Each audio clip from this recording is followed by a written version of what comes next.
محترم سامعین گرامی،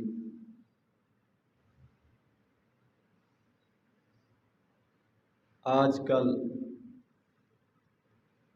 ملک میں مہنگائی کا طوفان آیا ہوا ہے۔ ضروریات زندگی، روزانہ استعمال کی چیزیں مہنگی سے مہنگی ہوتی چلی جا رہی ہے۔ پٹرول اور بجلی اور گیس، یہ وہ بنیادی چیزیں ہیں کہ جن کے مہنگا ہونے سے تمام چیزوں پر اثر پڑتا ہے، اور یہ ان کی قیمتیں آسمان کو چھو رہی ہے، جس کی وجہ سے ہر آدمی ہی پریشان ہے۔ غریب تو غریب، امیر بھی پریشان ہے۔ تو ایسے حالات میں جب مہنگائی کی پریشانی کا سامنا ہو اور مالی مشکلات کا سامنا ہو، انسان کی ضروریات پوری نہ ہو رہی ہوں،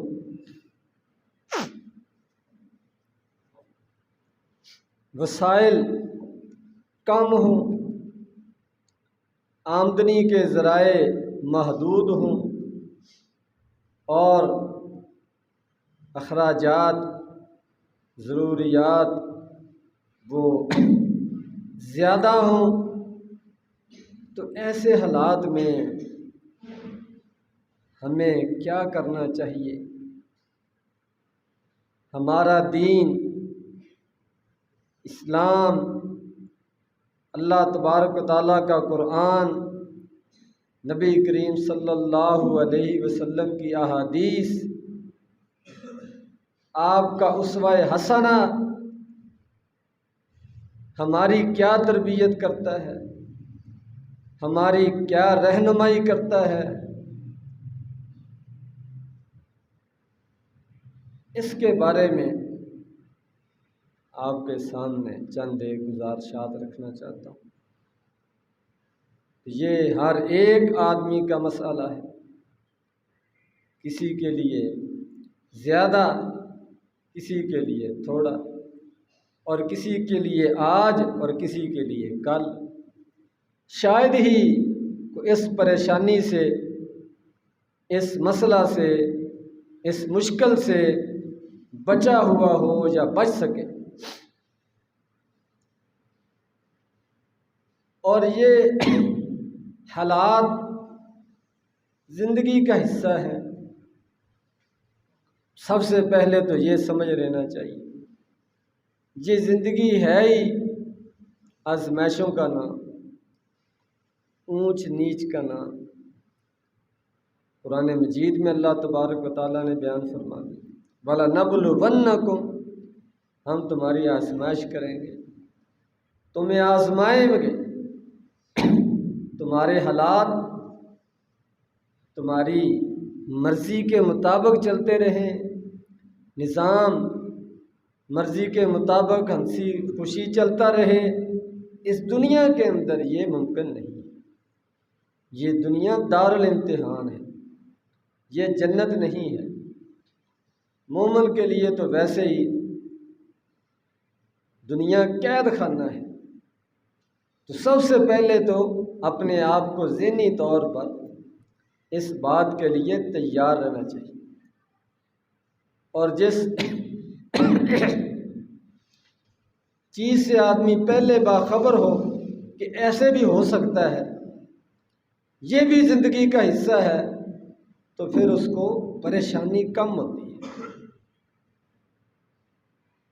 اور اس طرح کے مسائل صرف ہمیں پیش نہیں ہے، کوئی پہلی دفعہ پیش نہیں آئے،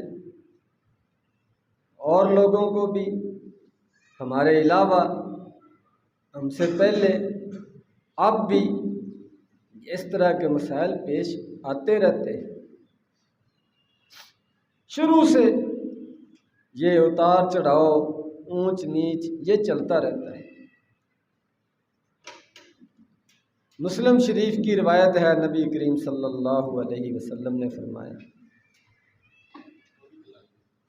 عجبا لامر المومن، مومن آدمی کا معاملہ، اس کی زندگی عجیب ہے۔ فرمایا کہ اگر اس کو خوشی ملے، خوشحالی آئے، مرضی کے مطابق نظام چلتا رہے، تو پھر وہ اپنے آپ سے باہر نہیں ہوتا، تکبر نہیں کرتا، دوسروں کو حقیر نہیں سمجھنا شروع کر دیتا، فضول خرچیاں نہیں شروع کر دیتا، بلکہ اللہ کا شکر ادا کرتا ہے، جس کے ہاتھ میں ہر چیز کی ملکیت ہے اس کا شکر ادا کرتا ہے۔ وَإِنْ أَصَابَتْهُ ضَرَّاءٌ، اور اگر اس کو تنگی کا سامنا کرنا پڑتا ہے، تکلیف کا سامنا کرنا پڑتا ہے، مشکلات اس کی زندگی میں آتی ہے، مہنگائی سے مقابلہ کرنا پڑتا ہے، غربت کا سامنا کرنا پڑتا ہے، تو فرمایا صبر، وہ برداشت کرتا ہے، شکوہ نہیں کرتا اللہ تبارک، اس کو دنیا کا حصہ سمجھتا ہے، اس میں پھر حوصلے سے کام لیتا ہے، دل برداشتہ نہیں ہوتا، خودکشی کی طرف نہیں جاتا، مایوسی کی طرف نہیں جاتا، بلکہ اللہ تبارک و تعالیٰ سے دعائیں کرتا ہے، اپنے گناہوں کی معافی مانگتا ہے، استغفار کرتا ہے، اپنا جائزہ لیتا ہے، اپنی اصلاح کرتا ہے، تو اس کے لیے یہ سارا معاملہ وہ خیر والا بن جاتا ہے۔ اگر خوشحالی ہو تو شکر اس کے لیے خیر کا باعث ہے، اور اگر تنگی ہو تو صبر اس کے لیے خیر کا باعث بن جاتا ہے۔ دونوں حالتوں میں مومن نفع میں رہتا ہے، اور یہ صرف مومن کے لیے، دوسرے لوگوں کے لیے نہیں ہے۔ دوسرے لوگ دونوں حالتوں میں گھاٹے میں رہتے ہیں، خوشحالی ہو تو اپنے آپ سے باہر ہو جاتے ہیں، اور تنگی ہو تو مایوسی کا شکار ہو جاتے ہیں، شکوہ شکایت ہی ان کا ختم نہیں ہوتا۔ تو یہ اسلام نے ہماری تربیت کی، ہمیں تعلیم دی، اور نبی کریم صلی اللہ علیہ وسلم نے، بخاری مسلم کی روایت ہے، فرمایا لا تنظروا الی من هو فوقکم وانظروا الی من هو دونکم، کہ اپنے سے اوپر نہ دیکھا کرو، اپنے سے نیچے دیکھا کرو، جس طرح کے آپ کے حالات ہیں اس سے بہتر جو لوگوں کے حالات ہیں ادھر نہ دیکھو، اس سے بھی کم درجے کے بہت سے لوگ ہوں گے ان کی طرف دیکھو۔ انسان کسی بھی حالت میں ہو تو کوئی نہ کوئی اس سے بھی نچلے درجے میں ہوتا ہے، تو فرمایا اگر اوپر دیکھتے رہو گے تو ہمیشہ افسوس کرتے رہو گے، ہمیشہ غمگین رہو گے، ہمیشہ دکھی رہو گے، کبھی اطمینان نصیب نہیں ہوگا۔ جو حالات ہیں وہ تو اپنے وقت پر بدلنے ہیں، تو آدمی پریشان نہ ہو، دلی طور پر اس کو کچھ نہ کچھ سکون اطمینان نصیب رہے، اس کا نبی کریم صلی اللہ علیہ وسلم نے حل بتایا۔ میں اوپر دیکھنے سے تمہارے حالات بدل نہیں جانے، صرف پریشانی میں اضافہ ہوگا، جتنی ہے اس سے بھی زیادہ محسوس ہوگی۔ ہاں، اگر اپنی پریشانی کو کم کرنا چاہتے ہو، اپنے آپ کو تسلی اور حوصلہ دینا چاہتے ہو، اور میں انظروا الی من هو دونکم، اپنے سے نیچے والوں کو دیکھو، ذالک اجدر اللہ تزدری نعمت ربکم علیکم، کہ اس کا فائدہ یہ ہوگا کہ تم اللہ تبارک و تعالیٰ کی نعمتوں کی ناشکری نہیں کرو گے۔ یعنی کچھ نہ کچھ نعمتیں تو اللہ تبارک و تعالیٰ نے وہ تمہیں بھی دے رکھی ہیں، جیسے کتنا بھی آدمی پریشان ہو پھر بھی کچھ نہ کچھ نعمتیں تو اس کے پاس ہوتی ہیں، اس سے نیچے والے کے ہی ہوتے ہیں جن کے پاس وہ بھی نہیں ہوتی۔ تو فرمایا کہ اگر نیچے والوں کو دیکھو گے تو شکر کا جذبہ پیدا ہوگا کہ میرے پاس اگر فلاں چیز نہیں ہے تو فلاں آدمی کے پاس وہ بھی نہیں ہے جو میرے پاس ہے۔ تو اس طرح جو کچھ اللہ نے تمہیں دیا ہے اس پر تم شکر ادا کرو، اور شکر کا فائدہ یہ ہے لئن شکرتم لازیدنکم، کہ جو کچھ اللہ تبارک و تعالیٰ نے دیا ہے، جہاں تمہیں رکھا ہے، اس پر اگر شکر ادا کرو گے تو اللہ تبارک و تعالیٰ اور دے گا، اللہ تبارک و تعالیٰ اضافہ کریں گے، برکتوں سے نوازیں گے۔ یہ شکر کا فائدہ ہے۔ تو اللہ تبارک و تعالیٰ کی نعمتیں حاصل کرنے کا یہ طریقہ ہے کہ جو کچھ پہلے ملا ہوا ہے اس پر شکر ادا کرو، اس کا حق ادا کرو تو پھر اور بھی مل سکتا ہے۔ اگر اسی میں تم ناشکری کر رہے ہو تو پھر مزید کی توقع نہ رکھنا، اور اگر ناشکری کرو گے تو پھر اللہ تبارک و تعالیٰ کی گرفت آئے گی، عذاب آئے گا۔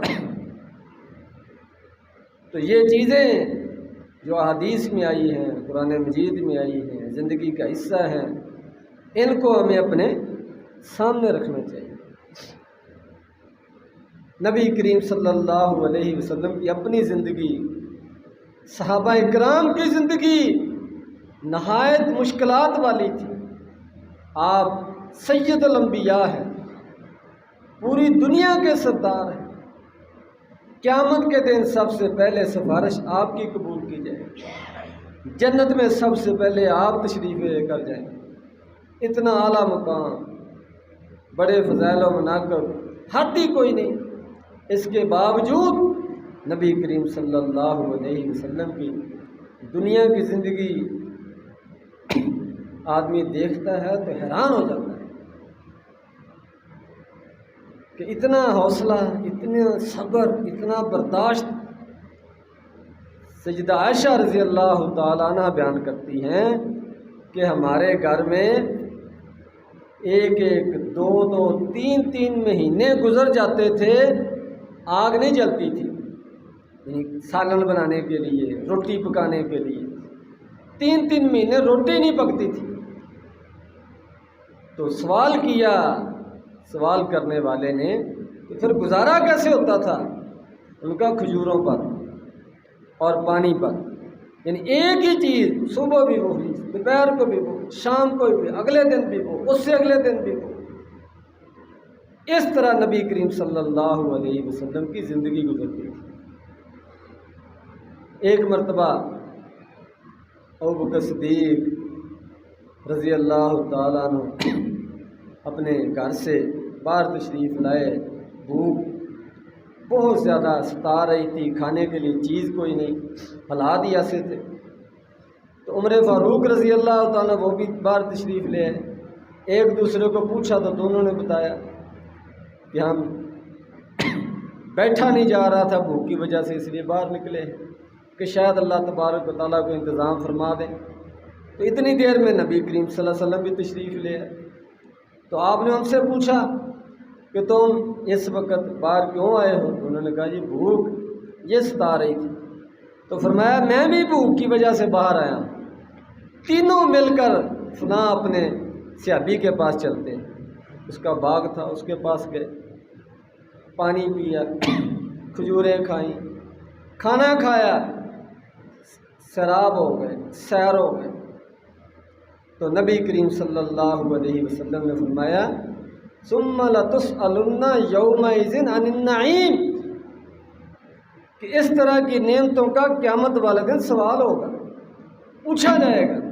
اندازہ لگائیں کتنے دنوں کی بھوک ہے اور کس طرح کھانا ملا ہے، برداشت بھوک ہو نہیں رہی، تب جا کر کھجوریں ملی ہیں، کھانا ملا ہے، پانی ملا ہے، تو اس پر آپ یہ یاد دہانی کرا رہے ہیں کہ یہ ایسے نہ سمجھنا کہ اس کا حساب کتاب کوئی نہیں۔ میں ان چیزوں کا حساب ہوگا، اللہ کی نعمتوں کا، پانی کا حساب ہوگا، کھجوروں کا حساب ہوگا، کھانے کا حساب ہوگا، پھلوں کا حساب ہوگا، لباس کا حساب ہوگا، رہائش کا حساب ہوگا۔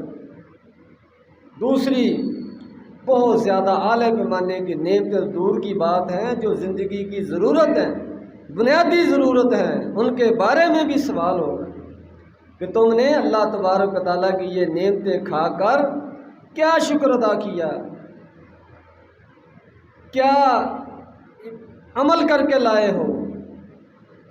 یہ نبی کریم صلی اللہ علیہ وسلم کی تعلیم ہے، یہ آپ کی تربیت ہے۔ تو دنیا کی نعمتیں، انسانی ضرورت کی چیزیں، یہ زندگی کا حصہ ہیں۔ اللہ تبارک و تعالیٰ سے یہ مانگنی چاہیے، سوال کرنا چاہیے۔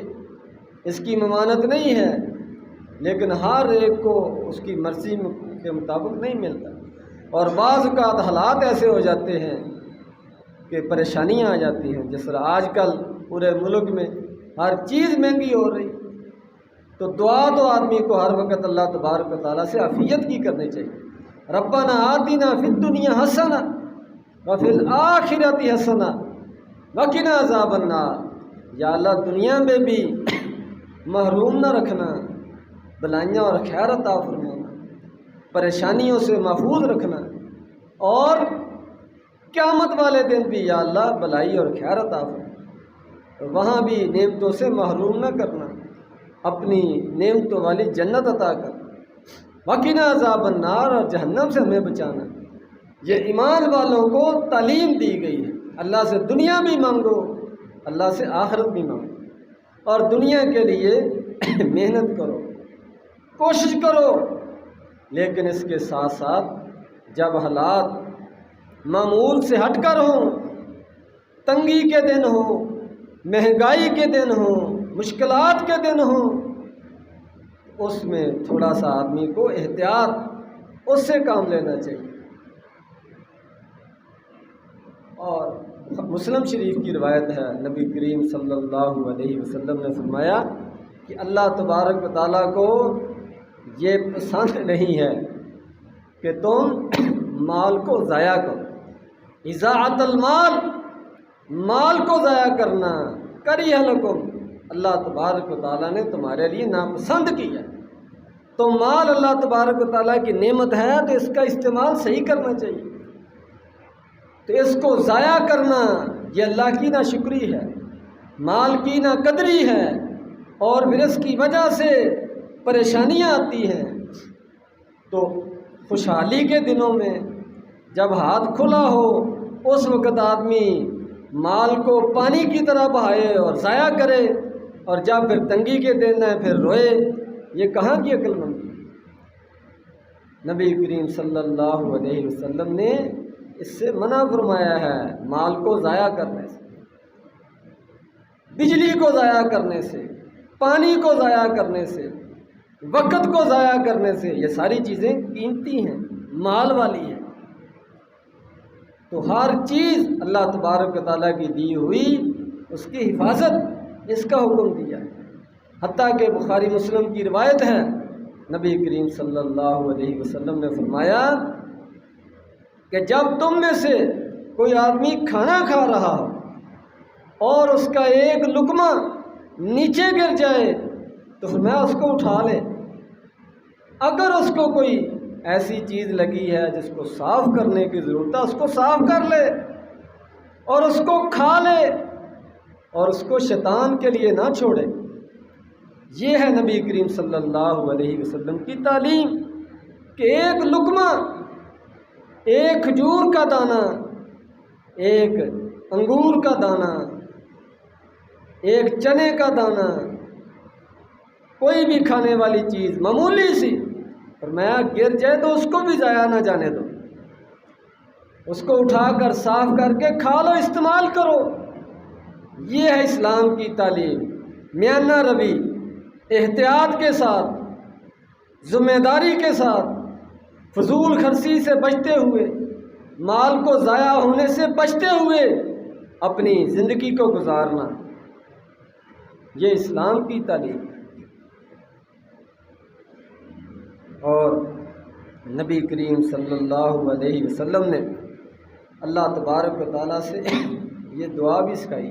روزانہ صبح آپ دعا کیا کرتے تھے، اللہم انی اسألک علما نافعا وعملا متقبلا ورزقا واسعا، کہ اللہ میں فائدہ مند علم کا سوال کرتا ہوں، نیک عمل، قابل قبول عمل کا سوال کرتا ہوں، اور وسیع رزق کا سوال کرتا ہوں۔ تو اللہ تبارک و تعالیٰ سے مال مانگنا، رزق مانگنا، خوشحالی مانگنا کوئی ممانعت نہیں۔ روزانہ نبی کریم صلی اللہ علیہ وسلم اس کی دعا کیا کرتے ہیں۔